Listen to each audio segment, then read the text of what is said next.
xaaladda magaalada Baydhabo ayaa degan kadib markii 3 maalin oo isxigtay ay ka dhacayeen dibadbaxyo rabshado watay kuwaasoo ay dhigayeen taageerayaal ka carooday xidhitaankii la xiray Mukhtaar Robow Cali Abu Mansuur oo ahaa musharax u taagan xilka madaxtinimo ee Koonfur Galbeed waxaana saakay subaxnimadii hore bilowday dibadbax iyadoona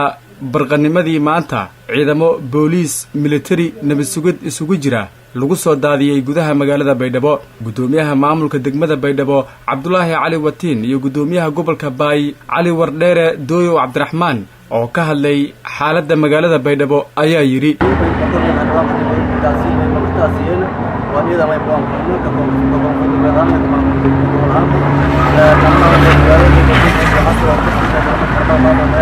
لكن شعبنا شغالين استجيان طبعا كمشيل ما يبغى ما تشيلو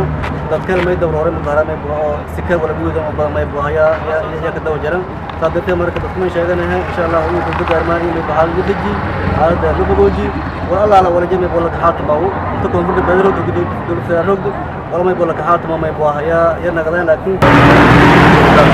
يا لو بيجوا خلاص سبب تعرفوا هاي ما في لهم طبعا شو اللي موجي يجوا مظاهرات أنا تبي شغاي ودي والمودي والبلمودي والوالي باقي التغيير اللي براي ديري الدنيا اللي شاغل براي ولا شاغل ولا مرتبط عن الشاغل ولا تجيبوا مكان حتى ولا هاي يا مختار من مظاهرات هاي بيرك اللي بيجوا يا أنا لما مقابل سيني مقابل أصلا معمول مقابل لا كسب مسؤول مقابل ما يقول أنا سأنا بيرك بيلو يجيك هو ساعدوه حتى هالدرير نولل عادل هني كناكي متوردي بيو نفتدي الشباب كليات بلد taliyaha ciidamada booliiska Koonfur Galbeed General Mahad Cabdiraxmaan Aadan taliyaha qaybta 6aad ciidamada militariga General Ibrahim Yarow iyo wasiirka amniga Xasan Xuseen Maxamed ayaa iyaguna waxa ay sheegeen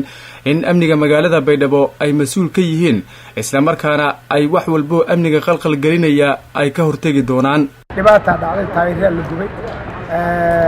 akhyaar iyo dad badan baa maalmahan dhan u direynay si qalaasada loo joojiyo wixii waxba waa ka suuroobi waayeen saaka ciidamada ayaa tilaabo qaaday oo lagu amray inay nabadgelyadii gacanta ka baxday soo celiyaan gacanta dawladda ku soo celiyaan waa la shaqeeyay wadooyinkii waa la furay dadka dhaqaaqay waxaa ka mid ahaa wasiiradii Koonfur Galbeed iyo ciidanka booliiska iyo militariga iyo dhammaan niisa hay'adaha amniga ee dawladda iskaashanaya arrinka ayada